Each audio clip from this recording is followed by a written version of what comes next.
Serbia po ndodhet sot në një situatë ndërlikuar politike dhe energjetike, e cila është një rezultat i një marrëdhënie të gjatë nga Rusia dhe një komunikimi jo të sinqert me partnerët ndërkombëtar.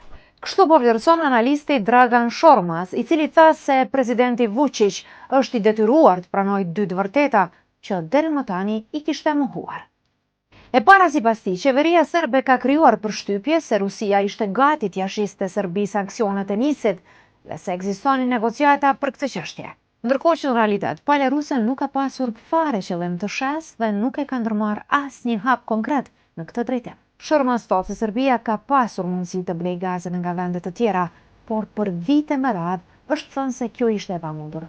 Ndërkaq pranohet se alternativat kanë ekzistuar gjithmonë. Analisti serb thotë se qeveria serbe ka shtrembruar komunitimin me SBA-n. Sipas tij, Washingtoni i ka kërkuar largimin e Rusisë nga nisi që në ditën e parë, por autoritetet serbe e kanë paraqitur këtë si diçka të re për të mos pranuar përgjegjësinë. Në analizë potencohet edhe rreziqet që mund të lindin për Serbinë nëse vazhdohet bashkëpunimi me kompanitë që janë në sankcion, përfshirë edhe ndikimin e mundshëm në sistemin financiar të vendit. Shormas konkludon se Serbia ndodhet në një moment ku duhet të marrë vendime të rëndësishme në lidhje me politikat e saj energjetike dhe marrëdhëniet ndërkombëtare. Ai thekson se këto vendime do të përcaktojnë drejtimin e mëtejshëm të vendit. Për analizë të plotë, ndiq dhe gjeo post.